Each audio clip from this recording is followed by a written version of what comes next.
Hi நண்பர்கள், நான் தான் உங்கள் ஆர்கே. போன எபிசோடு பார்க்காதவங்களாம் போன எபிசோடு பார்த்துட்டு வந்து இந்த எபிசோடு பாருங்கள். அப்போ தான் இந்த எபிசோடு உங்களுக்கு புரியும். சரி, வாங்க வீடியோக்குள்ளே போகலாம்.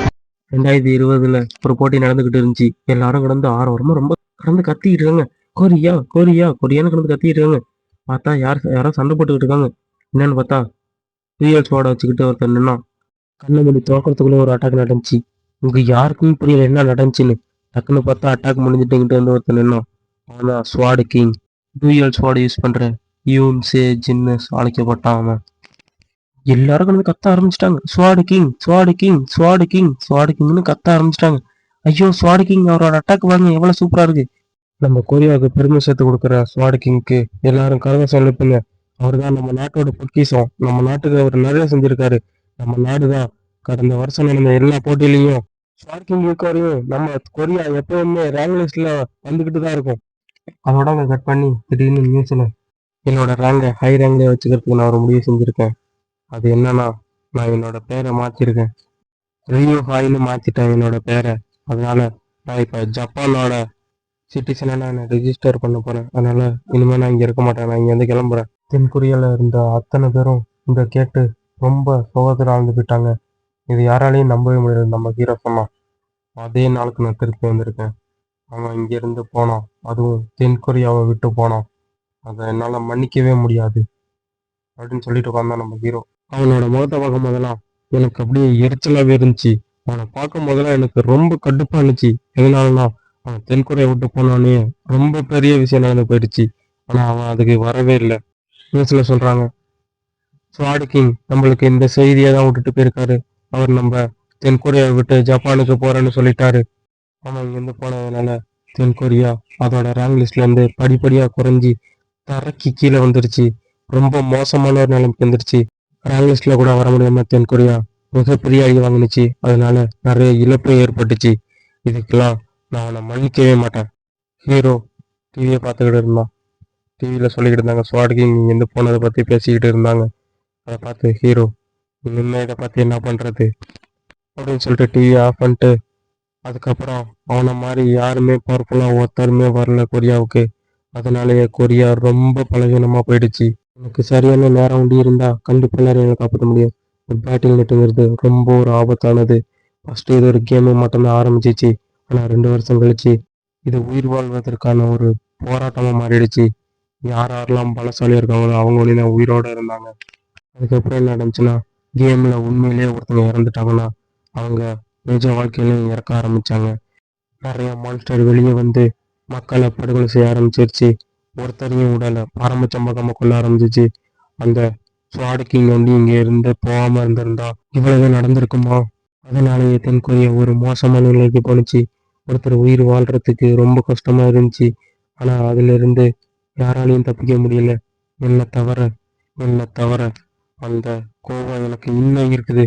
அவன் வண்டியை அன்னைக்கு போகாம இருந்திருந்தாலும் இன்னைக்கு எவ்வளவு பேர் உயிரோட இருந்திருப்பாங்க கொரியாவில்.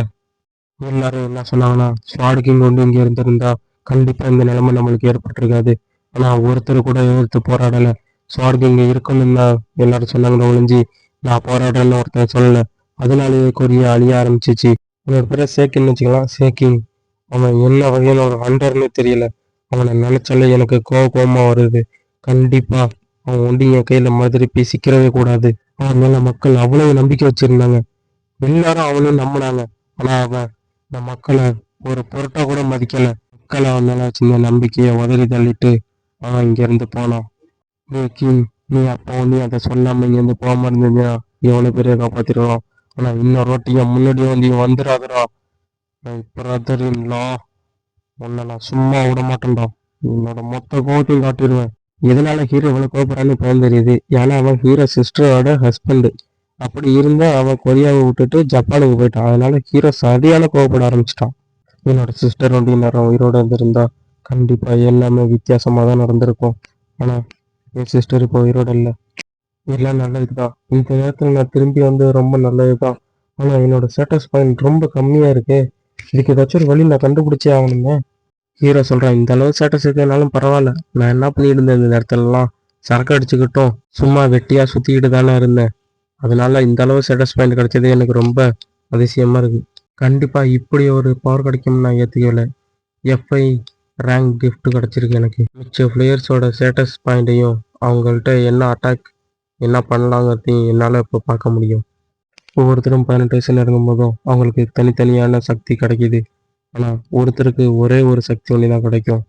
அது பொறுத்து தான் அவங்களோட ரேங்கையும் முடிவு செய்யணும், அவங்களோட பவரையும் முடிவு செய்ய முடியும்.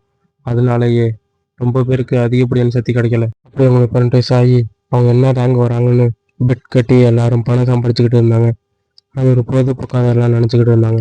எனக்கு அப்போ தெரியல அந்த நபரோட உண்மையான மதிப்பு ஒரு இறந்ததுக்கு அப்புறம் தான் தெரியும்னு. அப்படின்னு சொல்லிட்டு தன்னோட ஸ்டேட்டஸ் ஒன்று ஓப்பன் பண்ண ஹீரோ. ஸ்டேட்டஸ் ஒன்று ஓப்பன் பண்ணிட்டு, ச்சே என்னோட புள்ளியத்தை பார்த்தா எனக்கே அருவருப்பா இருக்கு, இது எப்படி நான் அதிகரிக்கிறது? ஐயோ இப்பதான் எனக்கு ஞாபகம் வருது, ஒரு முட்டாவைய தெரியாதனமா இருக்கிற குடி போதையில ஸ்டேட்டஸை அதிகரிக்கிற போசனை குடிச்சிட்டான். அதனால இப்படி ஆயிடுச்சுன்னு நினைக்கிறேன். அந்த முட்டாப்பைய வேற யாரும் கிடையாது, நான் தான். என்னடா அது இவ்வளவு அச்சீவ்மெண்ட் பாயிண்டா? எப்படி வந்துச்சு? என்னோட கடந்த காலத்துல இந்த மொத்த அச்சீவ்மெண்ட் பாயிண்ட் இப்போ வந்துருச்சா? எனக்கு ஒன்றும் புரியலையே. அப்படிதான் இருக்கணும். இதை வச்சு என்ன பண்றது? அது ஒரு குப்பைக்கு சமம் தான். என்ன பண்றது? இவ்வளவு ஸ்டேட்டஸ் பாயிண்ட் கொடுத்துருக்காங்க, இதுக்கு ஏதாச்சும் ஒரு வழி இருக்கணுமே. அப்படின்னு அதிர்ச்சி அடைஞ்சு ஹீரோ, என்னது என்ன எக்ஸ்பீரியன்ஸ் பாயிண்ட் எக்ஸ்சேஞ்ச் டோக்கனா? இப்படி நான் பார்த்ததே இல்லையே. அப்பனா அது எனக்கு ஒன்று தான் கொடுத்துருக்காங்களா? இல்லை அந்த ஸ்டோர்ல என்னென்னமோ விற்க ஆரம்பிச்சிட்டாங்கன்னா? இது கொஞ்சம் இன்ட்ரெஸ்டிங்காக தான் இருக்கு. சரி என்னன்னா பார்ப்போமே இந்த ஸ்டோரில் அப்படி என்னென்ன இருக்குன்னு. என்ன கொடுத்துருக்காங்க? நெக்ஸ்ட் எபிசோட் உடனே அப்லோட் ஆயிரும். பார்த்துட்டு நல்லா இருந்துச்சுன்னா கமெண்ட் பண்ணிட்டு லைக் பண்ணிட்டு போங்க. ஷேர் அண்ட் சப்ஸ்கிரைப் பண்ணுங்கள். நான் தான் உங்கள் ஆர்கே அனிமி லவர். நெக்ஸ்ட் எபிசோடில் பார்க்கலாம். பாய்.